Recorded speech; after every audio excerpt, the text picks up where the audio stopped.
So, hello and welcome to this recorded version of the Chancery Lane Project's Facilitators training. And this session is focusing on using model clauses. Just a quick word of warning here, we have previously been referring to this module as the integration module, but after some user feedback, we realised that we needed to de-jargonise a bit and translate this into plain English. So here we have using model clauses. So first of all, here are some resources that are available to you to support you as a facilitator. This includes our Facilitators webpage on our events website. This is worth me showing you because it's got the link to join the Slack channel for facilitators, where you can collaborate and talk with other facilitators. You can see any kind of updates or links we're posting to you guys there.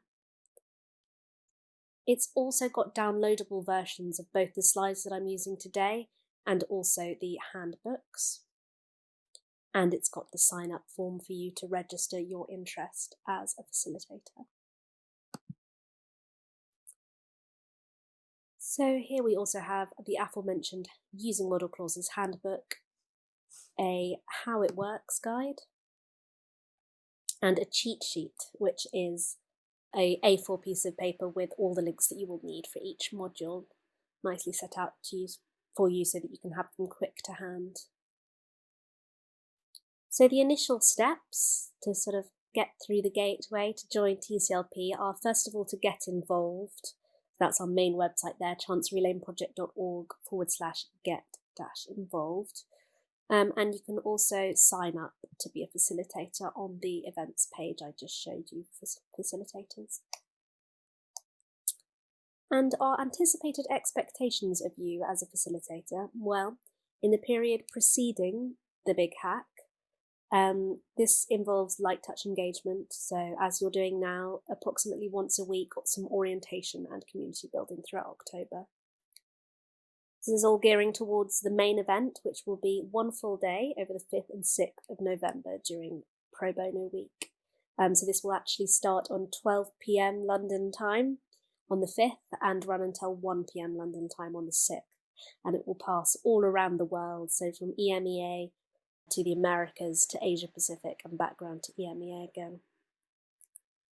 And it doesn't stop there. After the hack, we expect you to facilitate the ongoing activities of your team in using the model clauses in their organisations, in their precedents banks, and in their contracts as well.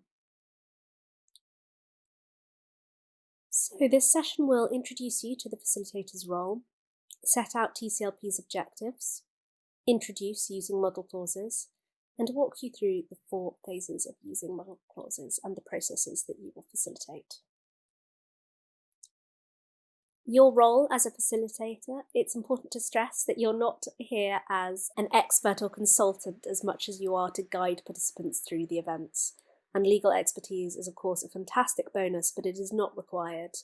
You're there to create a safe, fun, collaborative and non-judgmental environment for participants, and indeed practically coordinate the live and offline sessions, which you can pick and choose to suit your group. It's worth taking a moment to think about the Chancery Lane Project's aims and goals, which are, namely, to shift the dial and make climate-conscious drafting that seems ambitious now the norm as quickly as possible. It's also to make consideration of climate risks, opportunities and solutions mainstream, so that climate change is no longer thought of as a discrete environmental issue. Now, these are important for you as a facilitator because what we'd really like is for you to keep these at the forefront of participants' minds during the activities. So why using model clauses? Well, the content creation plus using model clauses equals impact. In other words, the incredible content that has already been generated and will be generated at the next big hack will be relatively useless unless we actually get these in place used in precedent banks and contracts. And we believe that a good framework for doing this successfully involves familiarisation and engagement with the clauses themselves, and then a consideration of who are the relevant people in the organisation that you need to approach and how you might sell it to them. So you can see here a visual representation of our 4 phases of using model clauses. So the first phase is clause familiarisation. And the main principles here are understanding the importance of using model clauses, and familiarity with TCRP's existing material really is key. And here you can also use this opportunity to foster excitement about the ongoing potential impact and the modules to come as well. So we have 4 main ways to get to know our existing material, and the arrow going down there is in increasing detail. So the first is a visual clause timeline. I'll just click on this link here. I may have neglected to say at the beginning, but don't worry, you can't obviously click on these links in the recording, but if you download the slides from the Facilitators events page, they will of course all be clickable.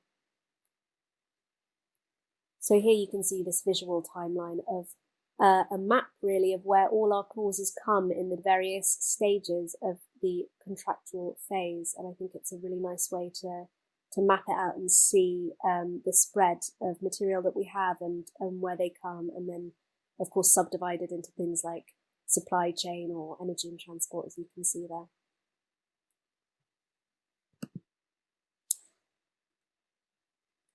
Then we have clause summaries on an Airtable gallery. And we use Airtable galleries a fair bit, so it's worth me just showing you how this works as well.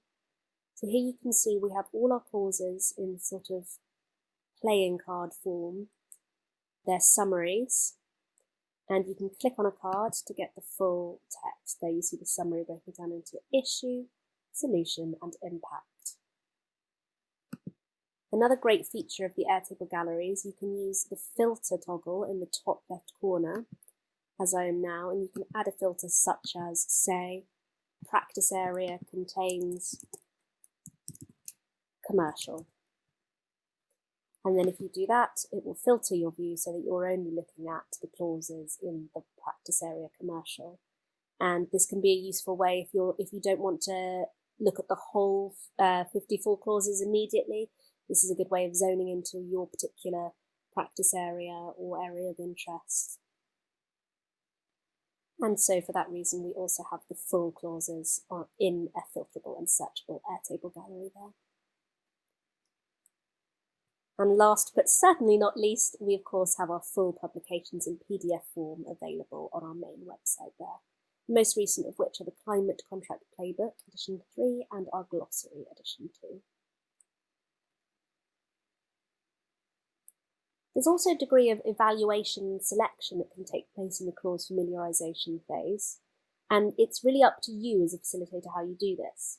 So in these slides and in the handbook as well, we have a few ideas for you, but you can really flex this to suit your group. So for example, you can pre-select 10 clauses if you're doing a particular thematic focus on, say, real estate or something like that. Or you can ask participants to vote for the ones that they're interested in before this next stage, for example, via Doodle poll.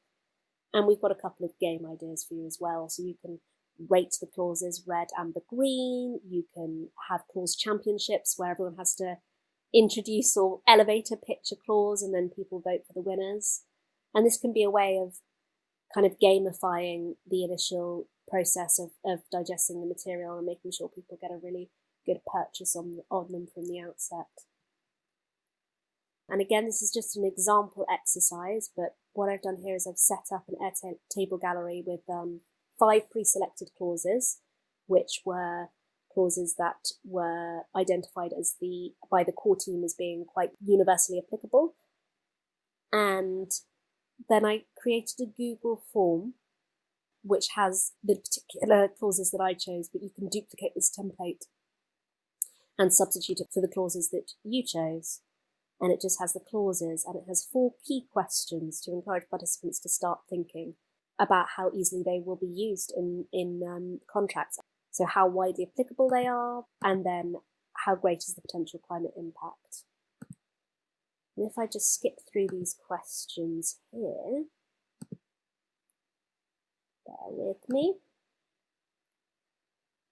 What you can see is that you can see previous responses by clicking on this link here. And that's quite nice because you immediately get a visual pie chart of other participants' responses. So you can see here that people thought 3 out of 3 responses thought Annie's clause was both widely applicable and had a great climate impact. And 100% people thought it was difficult to integrate into precedent banks, and either difficult or very difficult to integrate into client contracts.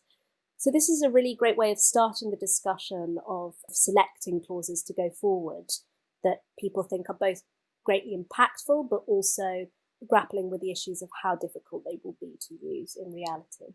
And as I said, this is an example exercise, but you can really choose to do this in any way that you see fit for your group.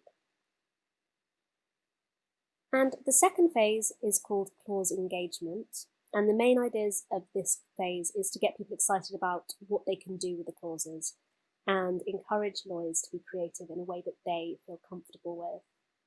So unlike some of our content creation modules where it can be quite intimidating to be given a blank canvas and be told, come up with an idea from scratch. What's great about this phase is that you will take existing TCLP material and try and bend and stretch and break it, and either identify the ones that can be lifted and shifted into a contract as is, or can they be adapted and transferred into a completely different context or practice area, or used in a different contractual phase. So again, these are suggested options that you can use, but it really is your prerogative as a facilitator to choose those that are appropriate for you and indeed invent your own way of doing this if you see fit. So one of these, we call this the sell-in of individual clauses.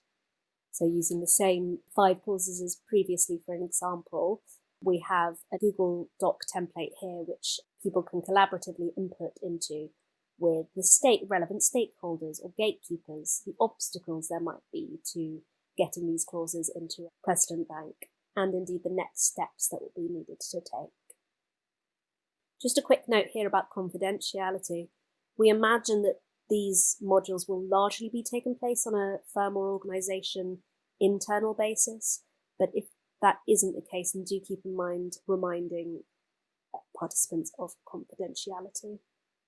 So another option for this stage here is the Nester Fast Idea Generation exercise to bend, stretch or break the clauses.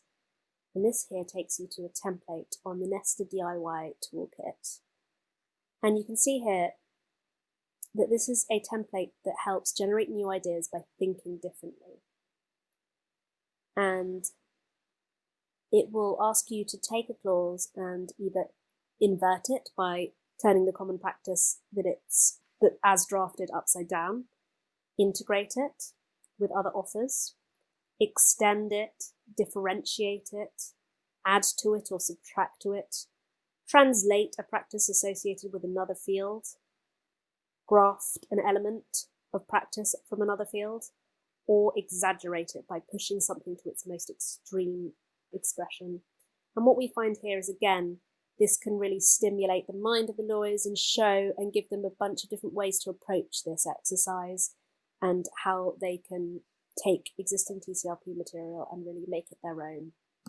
And again, we have another TCLP template, Google Doc template there, which you can use the fast idea generator as a prompt and then input into this table again collaboratively, so you can take a clause and describe its new application, and then importantly get collaborative feedback from others being like, oh, that's really interesting what you've done there, have you thought about this? And that's really the kind of TCLP magic, we call it, where lawyers who aren't necessarily used to working collaboratively in that way can really see the benefit of knowledge sharing and sort of collaborative feedback. The third phase is called plan of action. So after engaging and familiarising themselves with the material, this is when we really start to zone in on how do we actually get this content into precedent banks and client contracts? What barriers need to be broken down? And we use a heroes and mentors analogy here. What stage of the journey on? Who can help you and who can you help? So in other words, it can be a really valuable time here to engage with either our Slack community or ask the TCLP to put you in touch with someone that maybe has had some successes in getting the content into their organisation's precedent banks? How can they share knowledge of their successes and what helped them do it? And indeed, as you progress in the journey, who can you help that's further behind the journey of you? And crucially, let's create a game plan to do so. So the modules here of the live hack are really intended to be a springboard. Much of the real work will be offline, and this is really putting the framework into place for that to occur. And so this exercise is really about categorizing yourself into the level of buy-in that you have to TCLP in your organization. So is it high? Do the knowledge managers or others know about this? Are they excited about this? Are they up for it? Or is it very low? Are you really coming on board as an individual and you're yet to approach the relevant gatekeepers? And this is a good way of seeing, again, that sort of hero-mentor relationship there. That's a good way of seeing others that are in the same group as you, and then indeed others that you can either help or that can help you. And it's all about learning from each other's challenges and successes. And the third column here, how can we help? By that we mean, how can TCLP help? How can we help you in this process? And the final phase is action. So at this point, it's over to you. Go and do it. And the work that needs to be undertaken within your own firm or organisation. And please do share your challenges, successes, and drafting practice notes with us, as it really helps us to kind of snowball that impact and share knowledge between the wider community. So just a reminder, where are we? Well, the events of the Big Hack 2020 and indeed beyond will be coordinated through these two forums. So it's our events website at events.chancerylaneproject.org and on Slack. And if you haven't done already, please take a moment now to join us at chancerylaneproject.org/get-involved. And if you're not on Slack already, this is a crucial step as well, because this will generate an automatic invitation to your email address to join our Slack community. If you do have any further questions or comments, please do reach out to us, Ben, Jenny, myself, Matilda, or Charlotte at chancerylaneproject.org. We'll be more than happy to answer any questions you might have. So thank you so much for your time, and thank you for your interest in becoming a facilitator.